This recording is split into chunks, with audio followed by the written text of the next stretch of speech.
And we have a proxy barracks, and Astrea on the minimap actually saw the SCV and temporarily followed it for a moment. He knows exactly what is happening. This extra early scout from Astrea right here has already paid off in spades. Yeah, he's going for it. He's looking around for this. Oh, unfortunately, though, it looks like this probe, while he knows what's coming, he doesn't know where it's coming from. So he's going to go scouting out for it, looking for something like that. Will not be successful. But Steadfast, on the flip side, as good as it is that Astrea knows that this is coming, this is not the most committed push from Bunny. Look at that, Astrea even looking for the Macarax idea. The I'm proxying you, but not really. Even still, we should see a Zealot come out of the gateway in a second just to ward off this Reaper. Maybe, maybe not. He might elect to go for the just chrono boost a quick unit out and hope for the best. He doesn't know exactly where this is. The funny part of this is that it kind of works against him with the scout because he sends out an extra probe, loses a little bit of extra mining time, doesn't know exactly where it is. Now, this is very fortunate for him. He knows where the bunker is and can adjust the shield battery location relative to it. But he is actually going to get on top of this SCV. The RNG is not with Bunny right now. RNGesus has abandoned Bunny, and the SCV is going to get picked off. Great move from Astrea. And he does go for that Zealot, but he will most likely lose. No, he's not going to lose the probe. Oh, yes, he will. Oh, drop out the minerals. Forgotten 5 more minerals.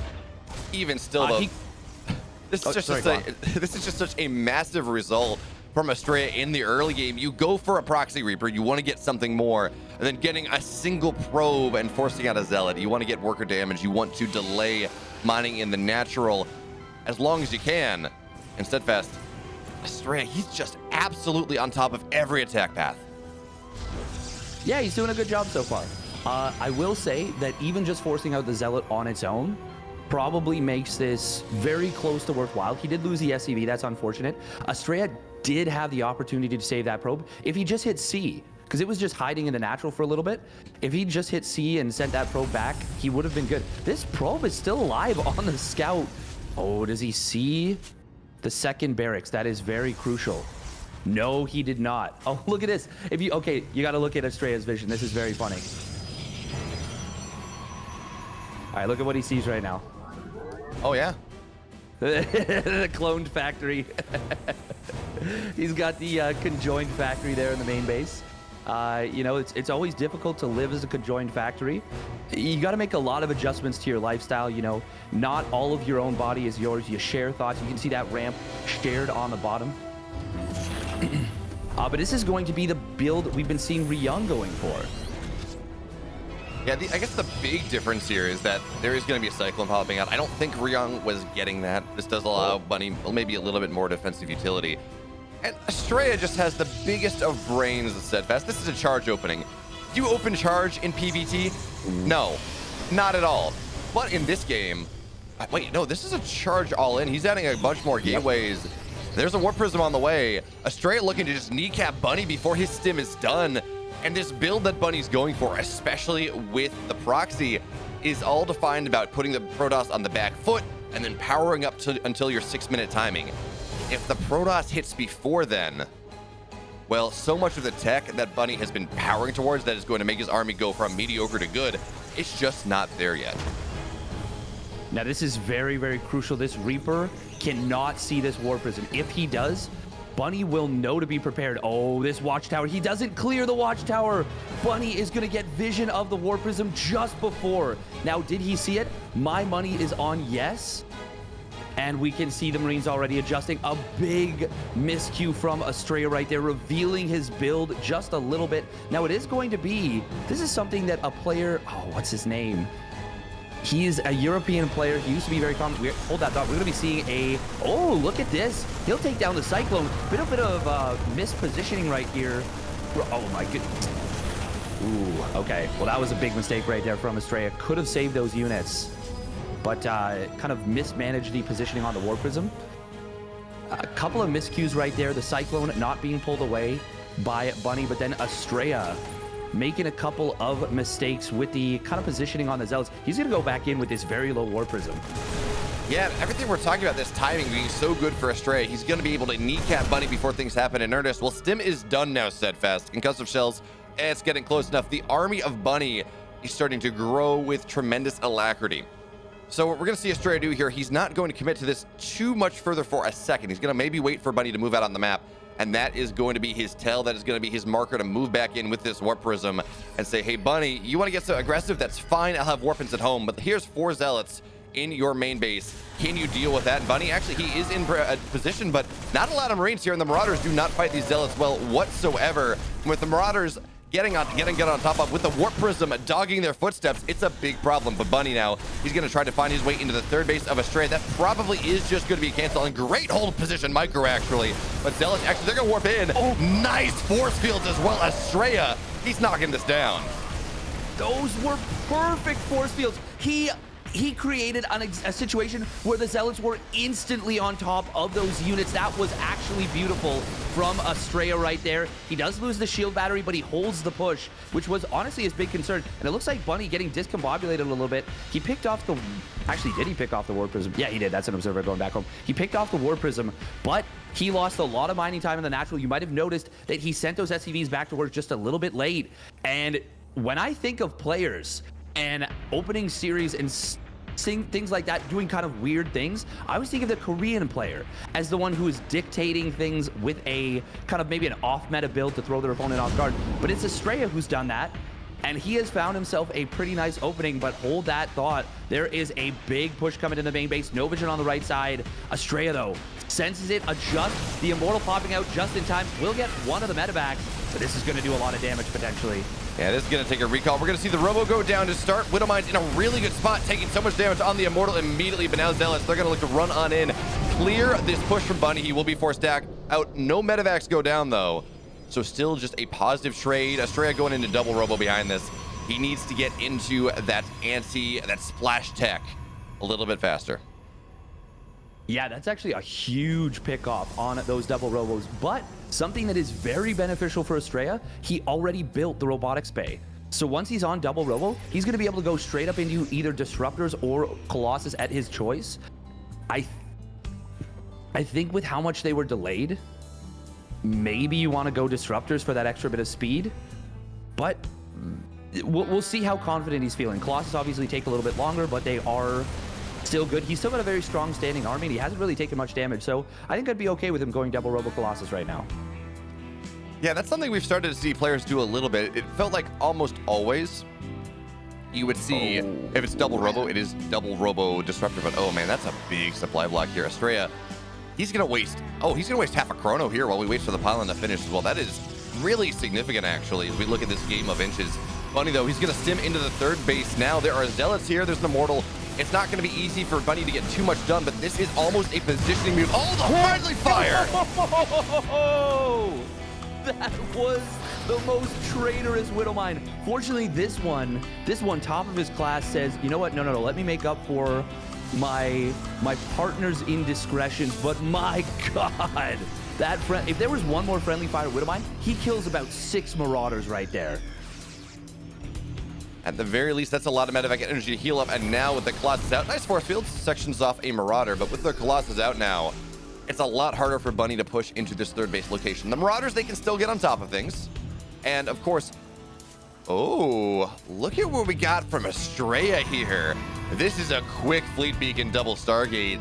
He's going to go into carrier play, and this is something that Astrea has been playing around with for the last couple of weeks. We've seen him in EPT Open Cups, things like that, play a lot of these late game PVTs where he just goes mass carrier and looks to hit that 3, 6, 9 carrier point where if the Terran does not have an immediate response, they just melt. Yeah, it's a really big problem. It is a really, really big problem if you don't address it right away. Now, you either need extremely good upgrades on your bio, much better than the carriers, or you need a critical mass of Vikings. And until you identify this, you're not going to know. 3-base carrier, this is not like a late game transition. This is a pretty quick, like very quick transition, actually. Yeah, this is massively quick. Astrea does have a lot of money in the bank, doesn't have much gas though, so he is going to need to take another base in order to support this carrier addiction. You know what? I almost wouldn't have minded just 2-base carrier because all other tech is going to be really difficult to afford at this point. Sorry, 2-Stargate carrier. Okay. 2-Stargate. Yeah. Not 2-base. No, 2-base carrier would be insane. Oh, the force fields have been on point by Astrea today. Yeah, Astrea just really committed to playing this defensive, solid style. Yeah, he had the Zealots early, but realistically, Steadfast, that didn't get a ton of damage, and it wasn't going to kill Bunny. Maybe if it was a 1-1-1, he might have made something happen, but with it only being 4 gateways and it being charge lots, which are not the most microable of units, it was not going to kill the Korean Terran. What it did do is buy time for Bunny here. It allowed him to get into his tech. It allowed him to make that 6-minute stim timing just really not. Oh, disruptor shot! Bunny, you gotta split! Oh, that was so good from Astrea right there. You might have noticed this vision. So he uses the observer on the right side. He's just been kind of dogging the army, looking for that second army on the right side. Oh my God. Okay, Bunny this time is going to avoid it. But that Zealot on the ramp, Astrea's vision, the vision war. Talked about this in Ryung's games yesterday and how it's so crucial. It is so important when going up against disruptors that you know exactly where they are. And Bunny takes a bit of a bop on the nose. I think I would have preferred to see Astrea hide these carriers for a little bit longer, but he might just try and hit a timing right here where he's got carriers and his opponent doesn't really have a response. Oh, that's a not necessary loss on the Stalker, but we are starting to run into a problem of economy for Astrea. He doesn't have a 4th base yet. No, he doesn't. The Terran just took his, but yes, Astrea's just going to take this fight right here, right now. The carriers will be revealed, and, well, Bunny, he's got to react to this. We have multiple...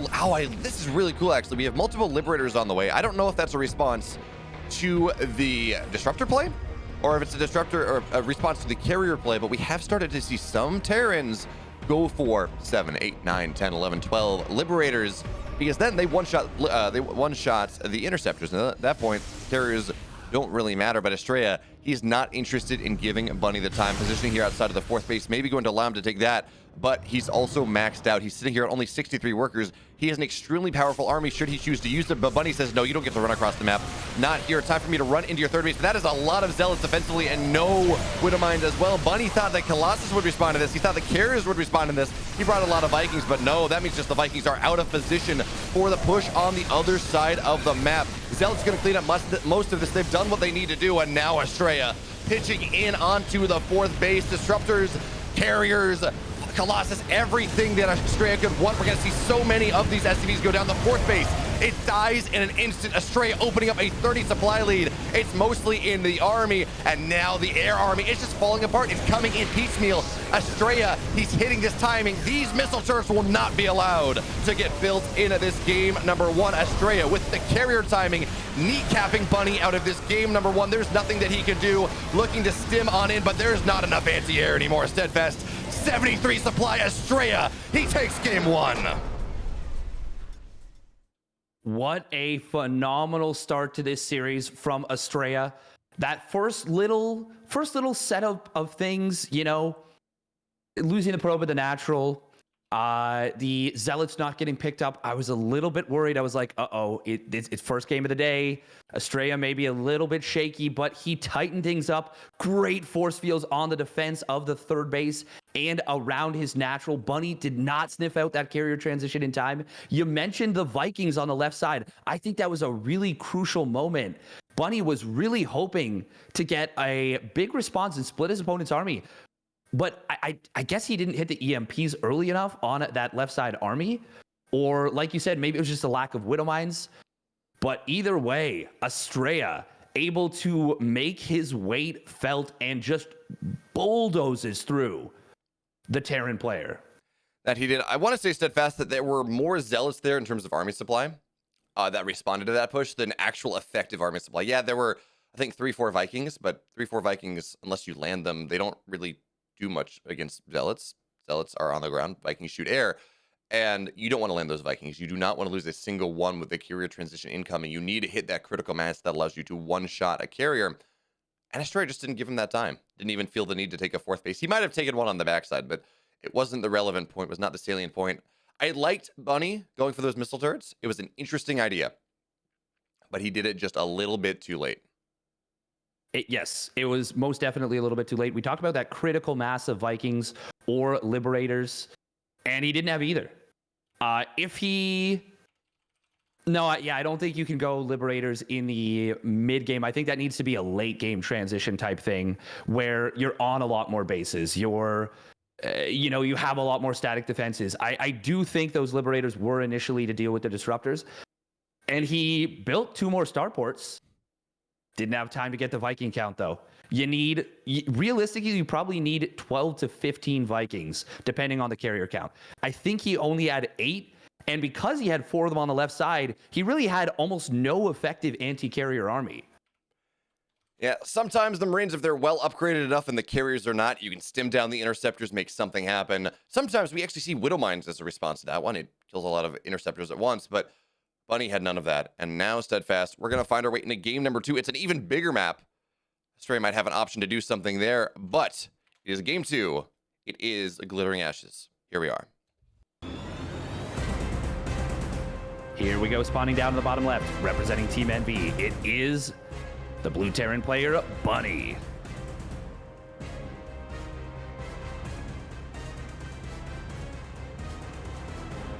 His opponents in the upper right, in the red, looking to establish pole position in this group. For Alpha X, Astrea.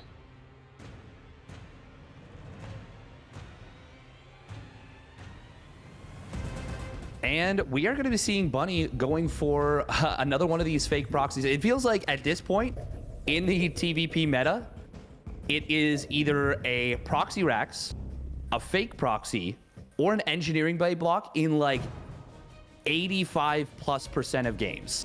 It feels like the number of players that open just with a barracks at the front, no gusto on it, no mustard on it, is getting lower and lower. At least in the Korean scene. Absolutely. We saw Showtime touch on that in his interview with Team Liquid that was announced, I think, Monday of this week, where he was talking about how it did feel like PVT was somewhat Protoss favored. Did he scout that? He sure did. Let's take a look at his vision right there. Oh, do you want to grab one of his probes? Yeah, there we go. Oh. All right. Yeah, no, he sees that. So the whole idea of a Macarax is to convince the Protoss player that you're proxying when you're not. If you get scouted out, it doesn't really work out there. So great scouting from Astrea. He's been on top of figuring out exactly what Bunny wants to do every game in this series thus far. He certainly has, and okay. Well, all right, we're gonna have, okay, will this cause a cancel on the shield battery? He sees that the barracks was lifted, and the fact that it got all the way back home, now he's still gonna go for it. Still gonna let this shield battery complete, but you know what? I actually really dislike the shield battery positioning right here. It is in range of the, bunker. Now there's only the 1 Reaper, so it will take a long time to kill this. But I don't know. This is a very exposed shield battery. Oh, Bunny, why are we targeting the Stalker? Target the shield battery. The Stalker's. Oh, can you get this? Okay. Ooh. For a second, I thought that Reaper was gonna die. Interesting to see Astrea pull probes here, but I guess with the shield battery, it's never going to go down. So it just cuts down this. Oh, he's going to. Oh, he got it. That's so good. That's so good for Astrea. I don't know what side of the bed Astrea woke up on, but it was certainly a good one for the man. He's just reading Bunny at every opportunity. And yes, Alpha X does a really good job of preparing their players for tournaments. I can't speak to other teams, but I will tell you, Alpha X, they do a great job. They talk to me about that a decent bit. So Astrea, very clearly, he's benefiting from that. He has read or scouted every single piece of interesting information that Bunny has put out on the map over these first 2 games. Yeah, he is well prepared for this series, to say the absolute least. And we are going to be seeing a blink opener from Astrea right here. Big question mark, will he go 4-gate blink? It's interesting to ponder that, to consider that. We've got a little bit of a 2 racks opening from Bunny after that fake proxy where he only went for the 1 Reaper. This is not going to be like a very quick 2-1-1 with a drop, but it's going to allow him to get a very quick stim. That it will. It means that theoretically, if we did see a 4-gate blink play from Astrea, which it looks like it's maybe only going to be a 3-gate expand type of idea, which is much more middle of the road, especially on a map like Glittering Ashes. it's going to be hard to make something done because Bunny will have tanks out, and by getting that quick stim, by getting additional Marines, additional Marauders, of course, because he does have 2 barracks, the damage potential of any sort of extremely aggressive build from Astrea is going to be lesser. So instead, third base is going to be on the way. It looks like the Reaper is actually going to find that probe before it gets the third. Okay, no, the third base will get put up before the Reaper kills the probe. But now we're looking at what is Bunny going to do with this timing. Stim is rather close to finishing. A third barracks on the way. We still have no starport steadfast. This seems like this is just another iteration of the Ryung build, but this time it's not a 6-minute stim. It's a 5 minutes and 15 seconds. This is so fast. Yeah, this is a really, really heavy committed, well, not heavily committed, but like heavily aggressive build. Of course, like the cost of this is you give up early harassment. Astrea does almost lose that 1 stalker, but he has managed to get it away. Blink is now complete, and he's got an immortal on the way, which is going to be very beneficial for him. Can he snipe one of these tanks before they set up? No, it's just going to be a couple Marines. Does lose one of those stalkers, but the tanks are not in range of the Nexus just yet, and the immortal will pop out. I like this for Astrea. I don't know that Bunny should keep pushing, especially once he's stimmed already. Big blink forward in on top of the tanks. Will grab it, but it's going to cost him a couple of stalkers. Immortal will pick off the Cyclone. Oh, that Immortal will go down. That's a big loss right there for Astrea. Yeah, Astrea not quite blinking all of his stalkers in at once. He moved all but I think 2, which meant that the tank did not get 1 shot. It got an extra shot off him. The second one is there. Now Astrea is going to get this tank. So the Marines, they're all very overstimmed. They're firing strong. Astrea should be able to clear this now, even as the Observer goes down. So as bad as that looks for a moment with the Immortal falling, with everything else going down, it looks like Astrea here, at least for the moment, should hold. He's got charge on the way, but the reinforcements here from Bunny, they're going to try to make something happen, but steadfast. 3 Marines do not define a game-changing flank. No, but considering how low those Marines were with no combat shields and against pure stalkers with blink, Bunny really turned lemons into lemonade right there. That should have been about 4 or 5 more stalkers surviving for Astrea than did on paper, but Bunny really getting value. And if he actually manages to keep these Marines alive and even picks off an additional stalker, great job from Bunny, really utilizing the high ground quite effectively. I gotta say, Astrea rushed that. So there's a move right there that Bunny made. Picking off the Observer is what allowed him and opened things up for him once again. I don't think he should keep pushing against these stalkers. I guess he doesn't have a choice. The stalkers can continue to harass until Marauders pop out. At this point, it feels like as good as that push from Bunny was, and it did have significant damage potential, and as big of a mistake it was for Astrea to take that fight, not to get all of those extremely low Marines, just had to wait out the stim.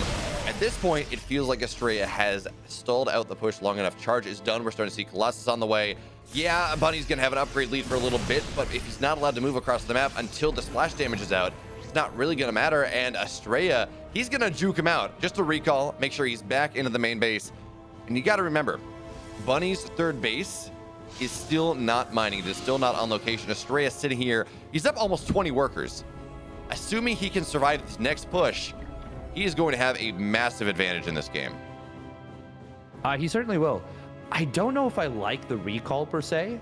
He knew that there were medevacs on the map, so he might have been a little bit worried about something like that. We are going to see the scan coming in, spots the sentries warping in, will get up the ramp just before they can get in position.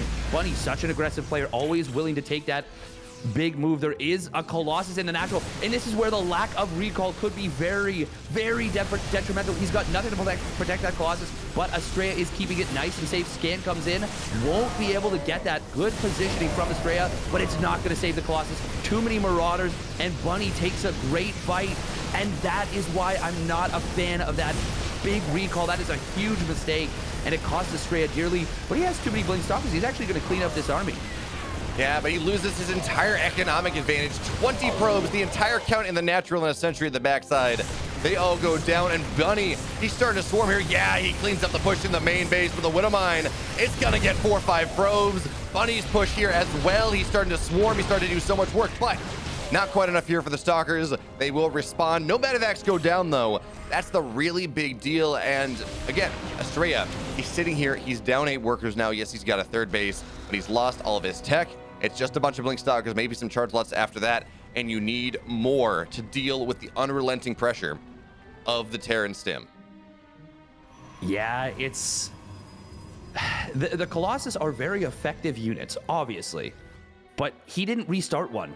for the majority of that. I'm not sure if he couldn't afford it or if he was preoccupied. I'm going to guess it was probably that he couldn't afford it. It was depowered. But it was depowered. Damn. That's very, very unfortunate right there. Great force field on the ramp. Bunny, he does get kind of punished for moving up this ramp a little bit. Yeah, takes the fight for a little bit longer than he should. The thing is, well, actually, no, that's going to allow Astrea to even the supplies up a little bit here. Bunny's not building more SCVs at the moment, not thinking about a fourth base. He is just committing to a big push. And I don't know how I feel about that. I think this is enough of a lead that you can win this in a macro game, but I wouldn't want to push the issue right now into a defensive Protoss, especially on Glittering Ashes.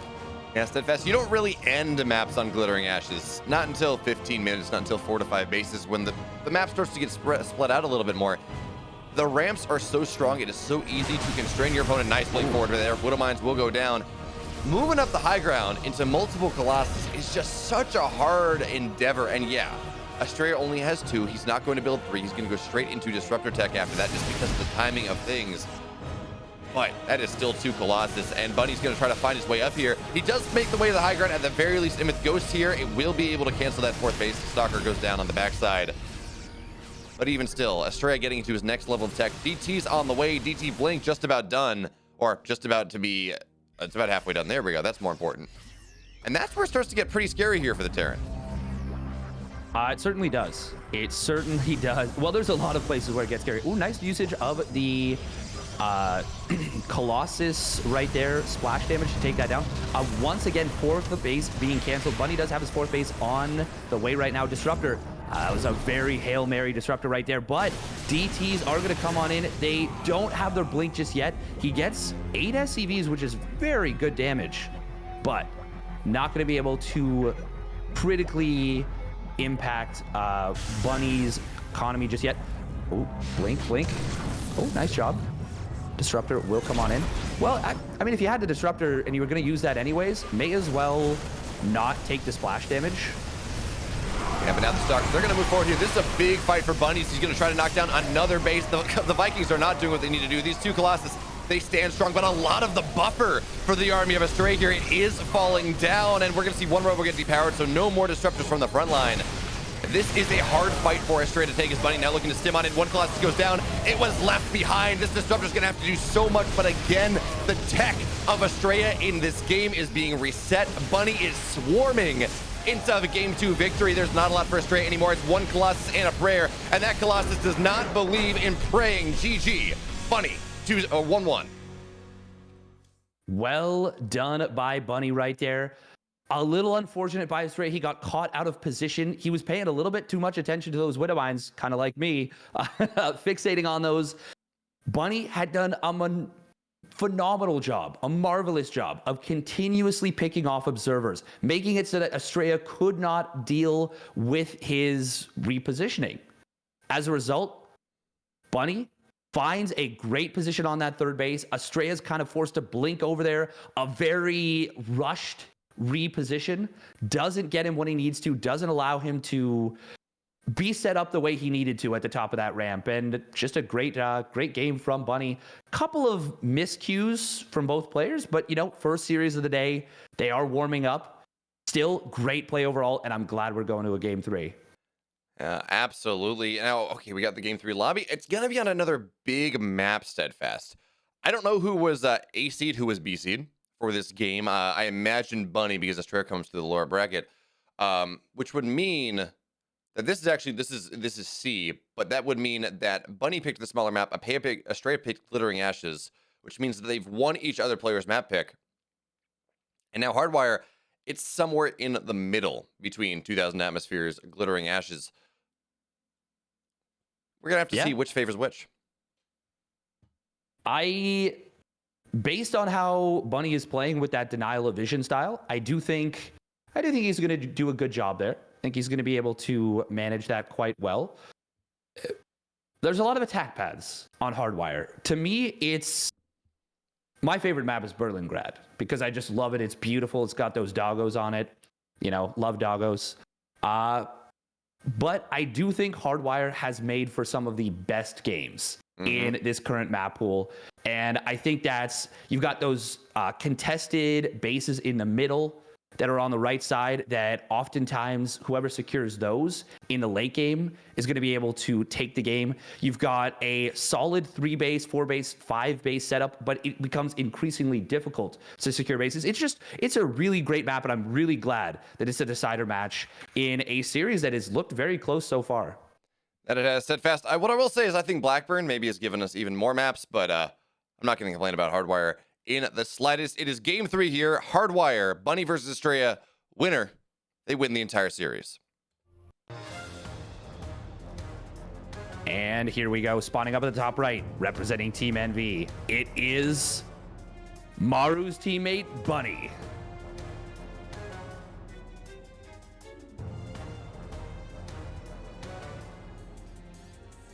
In the bottom left, in the red for Team Alpha X. Looking to take a big advantage in this group. He is Astrea. And I gotta say, I talked about it in game number 1, kind of doing something that playing almost like a Korean with the kind of weird, let me throw you off your game plan opener in game number 1. And look at what we've got in game number 3, going for it with the double proxy gateway. Now, this is very good on paper for Bunny because he's opened up 2 racks defensively. However, Astrea's going to scout this. Really good for Astrea to see this. Very bad in terms of how these build orders match up. 2 barracks opening, insanely good against proxy play. This is such an interesting setup. Bunny has the soul read here. Who does this? Who opens in base 2 barracks against, like, this is such a rare build coming from Bunny. Yeah, it feels like maybe it's entering the meta a little bit more, but yeah, okay, this is, I actually really like this. Astrea's not going to commit to any zealots. He understands that that is not going to work, just going for a cyber core, getting that second gas, and I think he's just going to move in here with stalkers. We've seen this adaptation before. Classic did it to Dream the other day. And if the Terran's not expecting it, even if they are going for this 2 barracks Reaper play, it can cause some consternation. It certainly can. It certainly can. It's especially the fact that Astrea is able to see that it's Reapers. I mean, there's really no way to prevent him from seeing that. Oh my God, Bunny with the scout on the left side. He is going to find these stalkers, or well, these gateways. Did he? Okay, he did start the command center. So immediately cancels that upon seeing this. Starts up the bunker. Very crucial that he's able to do this. Very, very crucial that he's able to do this. Astrea? Oh, wait a minute. This is not his only plan. I think he's going proxy Stargate. Oh, this is so cool. I don't know if it's going to work. That seems maybe a little bit too smart. Oh, he's going to find the Stalker high ground. This is going to be actually somewhat difficult to get the bunker up now. Yeah, there are Reapers, but the KDA charges, they're mostly done. Marines, they're going to fall. Astrea, I feel like he almost wants to target the SCVs down, but the bunker will complete. And now it's going to be so hard for these Stalkers to get too much done. But, oh, wait. That's a proxy Robo Steadfast. Oh, he's looking to bypass the defenses with the War Prism and go straight into the main base. And the downside of this 2 barracks opening, the factory is delayed, which means the starport is delayed. Getting a Viking, getting a Cyclone, going to be more difficult. Now, Bunny, man, I am so impressed with what Astrea is doing right here. This is awesome. I do have to say, on the other side of the map, this Reaper is draining this shield battery. Oh, he was going to fake a Stargate right there. I think to throw off his opponent. Yeah, it's 2 more gateways. This is an all-in out of Astrea. The confidence to go for this is incredible. Bunny, he's checked on the natural expansion recently. He's going to check on it again. And once he sees that it's not there, oh, he's got to check on it again. He's got to check on it again. He thinks there's a proxy base. He thinks there.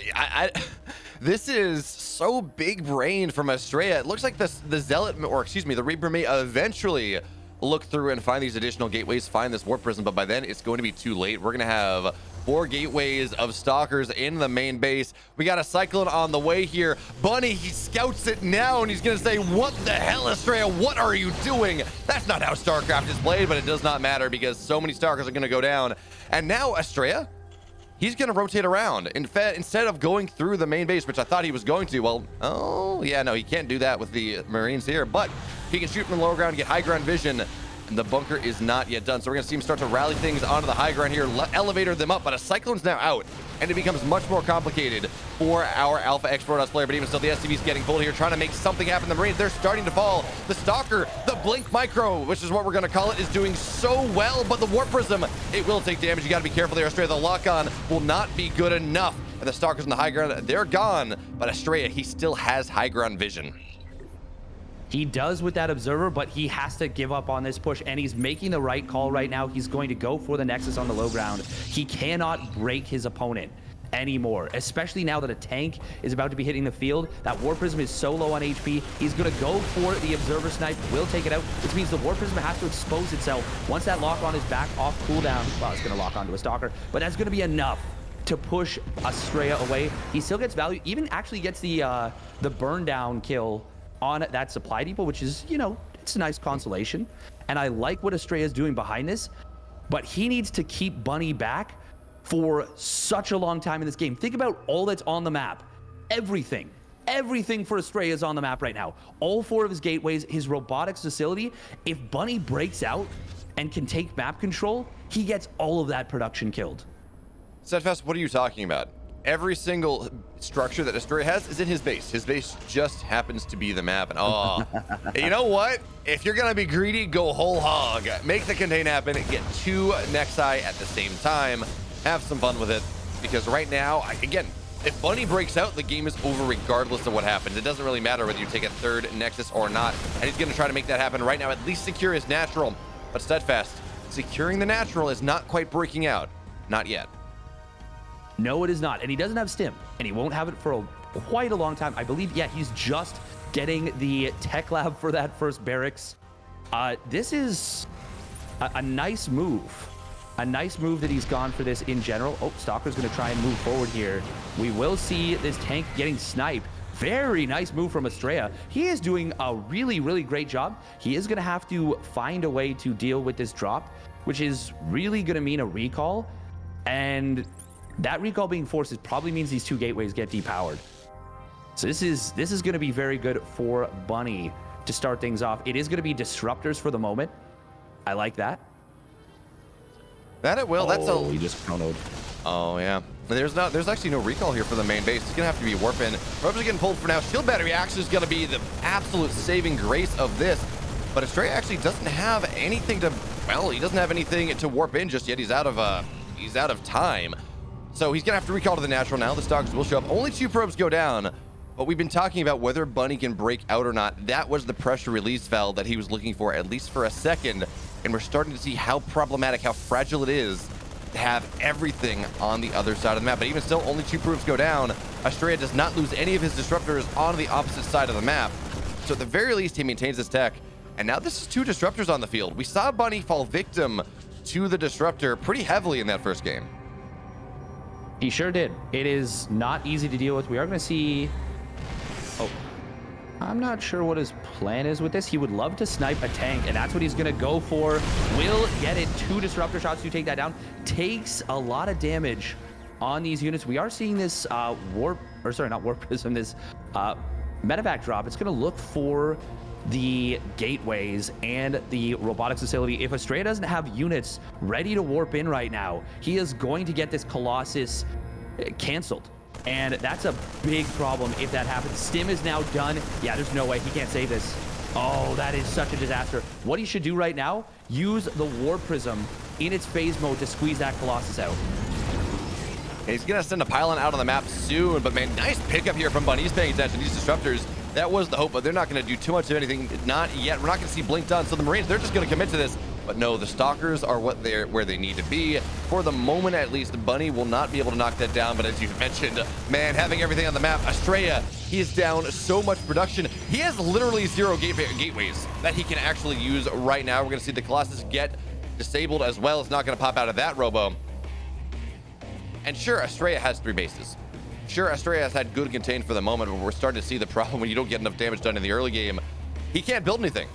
His army is not as big as it needs to be, sitting at half the supply of Bunny, and now Bunny moving out on the map. Astrea, he hopes to cut off some reinforcements, maybe with this blink, but that's just reinforcements. The main army will find this 3rd base, and I have no idea how Astrea looks to hold. He's going to need disruptor shots of a lifetime. His economy, great, phenomenal. Does that matter when you can't spend your money? No, it doesn't. He's got a bunch of gateways finishing up at the moment, but Bunny just going to easily avoid the disruptor shots. He knows them, doesn't even need to stim. And this is going to be a free base kill from Bunny. Astrea. He is going to be getting a robotics facility up and running once again, so he may be able to get some Colossus up. But this is such a tough position for him. Yeah, Astrea has committed. Sentry. Astrea committed to just giving that base up. He's taking the third base on the other side. And disruptors actually are fairly good against tanks, but you got to get them in range. Every wasted shot is just a big problem here. Probes, they're going to go down. Charge is actually going to be... Oh, okay, it's not going to be depowered just yet, but the Twilight is going to get killed anyways, which is an easier way to make sure that that one does not happen. So no charge. It's really what you need to knock down these two base timing pushes. But a first Colossus is out on the map. Disruptors are here. Blink is done. Maybe that's what Astrea needs to relieve the pressure, at least for a moment. We got another big army coming in from Bunny. Yeah, this is getting way out of hand right now. He doesn't have the money. He doesn't have the economy anymore. He doesn't have the shield batteries, the charge, the fighting power of these units. And this probe force on the left side is going to get found. Disruptor shots. Bunny is just easily avoiding them. And look, I love this. He's got tanks set up. He knows if Astrea pushes into him, he'll crush him. He's just sending a small force forward that he can easily pick up. Oh, Astrea targets down the two wrong medevacs right there. Takes a bloody nose on the Stalkers, loses the Nexus. And this game is all but over. It is all but curtains right now. Yeah, Astrea, he got greedy. He thought maybe that was going to work. He took a third base on the other side, hoping to just maybe give up one base, but he's got to take a fight here. Losing the natural is a big problem. Disruptor shots are actually going to be really nice, but there's none of them left. The Colossus are just going down. There's absolutely nothing left for Astrea into this game. GG. Bunny